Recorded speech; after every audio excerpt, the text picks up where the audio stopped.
माँ कृपा चैनल पर आप सभी का स्वागत है। डिक्टेशन शुरू होगी 5 सेकंड बाद।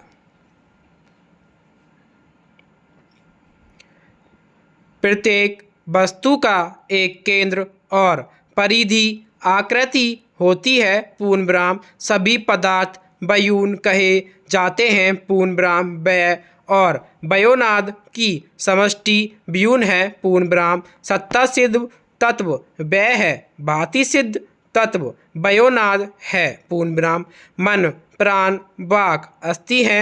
नाम रूप कर्म भांति है। पूर्णविराम अस्थि आत्मा है। भांति आत्मा का शरीर है। पूर्णविराम वयोनाद को ही छंद भी कहा जाता है। पूर्णविराम आत्म तत्व स्वयं में अखंड है, किंतु पंच महाभूत त्रैगुण प्रकृति भाव से नाना रूप दिखाई देता है। पूर्णविराम समस्त 84 लाख योनियां छंद हैं। छंद भेद से वस्तु भेद का ज्ञान होता है। पूर्णविराम छंद भेद के हटते ही वस्तु पुनः अखंड रूप में आ जाती है। पूर्णविराम पैरा शरीर छोड़ने के बाद भी आत्मा सूक्ष्म शरीर में छंदित आवृत रहता है।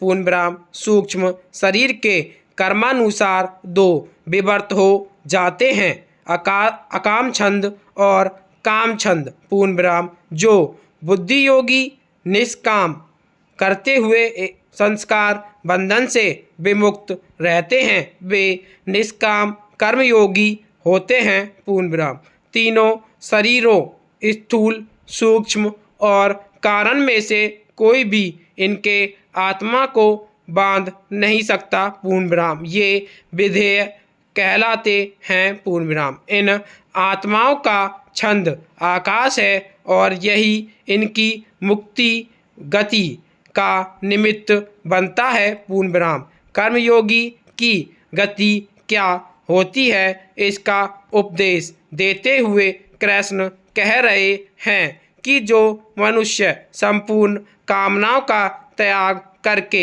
इस प्रहा रहित, कामना रहित, ममता रहित और अहंकार रहित होकर आचरण करता है, वह शांति को प्राप्त होता है। पूर्णविराम हे प्रथानंदन, पूर्णविराम यह ब्राही स्थिति है। पूर्णविराम इसको प्राप्त होकर कभी कोई मोहित नहीं होता। पूर्णविराम इस स्थिति में यदि अनंत काल में भी स्थित हो जाए तो निर्वाण शांत ब्रहा की प्राप्ति हो जाती है।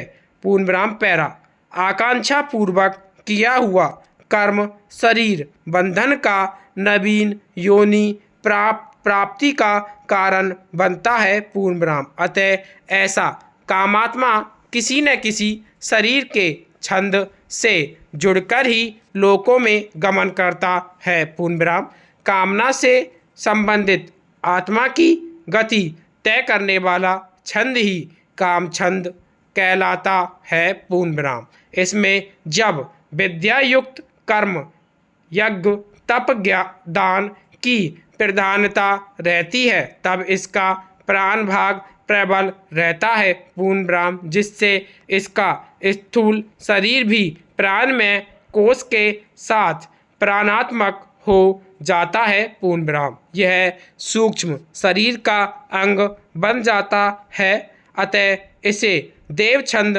कहते हैं। पूर्णविराम देवछंद ही देवयान मार्ग का प्रेरक बनता है। पूर्णविराम यदि कर्म विद्या निरपेक्ष इष्ट आपूर्त और दत्त होते हैं तो भूत भाग बाक प्रबल रहता है। पूर्णविराम यही पितृछंद है जो पितृयान मार्ग का सूत्रधार बनता है। पूर्णविराम पितृछंद से छंदित कामात्मा आदि देविक पितृयान की ओर ही गति करता है। पूर्णविराम यहाँ प्राण का अर्थ सौर दिव्य प्राण है तथा पार्थिव भूभाग ही बाक है। पूर्णविराम पैरा सौर प्राण अमृत मृत्यु रूप हैं। पूर्णविराम अमृत प्राण आत्म प्राण है, पूर्ण रूप से असंग है पूर्ण ब्रह्म। पृथ्वी की ओर प्रवाहित प्राण मर्त्य प्राण है पूर्ण ब्रह्म। ये देव प्राण भी कहलाते हैं पूर्ण ब्रह्म। भूत सृष्टि से इनका गहरा संबंध अनुशय रहता है। विद्या युक्त प्रवृत्ति कर्म, विद्या निरपेक्ष निवृत्ति कर्म, लौकिक निवृत्ति कर्म, यज्ञ तप दान में प्राज्ञ आत्मा में आत्म प्राण ही प्रधान रहता है। अतः इनकी आत्मगति का मार्ग ब्रह्म पथ है, क्योंकि यही क्रम मुक्ति का निमित्त बनता है पूर्ण ब्रह्म। यदि इन कर्मों में आसक्ति भाव आ जाता है तो ये ही देवयान प्राप्ति के कारण बनते हैं पूर्ण ब्रह्म। विद्या युक्त प्रवृत्ति कर्म में देव प्राण प्रमुख होता है, अतः इसका सूक्ष्म शरीर भी देव प्राण रूप ही रहता है और इनका पथ देव पथ कहलाता है पूर्ण ब्रह्म, जो इनकी देव सर्ग गति का निमित्त बनता है पूर्ण ब्रह्म। ब्रह्म पथ में पुनः आगमन नहीं है पूर्ण ब्रह्म। देवगति में पुनरावर्तन फिर से लौटना है पूर्ण ब्रह्म। समाप्त। डिक्टेशन अच्छी लगे तो इसे लाइक और सब्सक्राइब जरूर करें। धन्यवाद।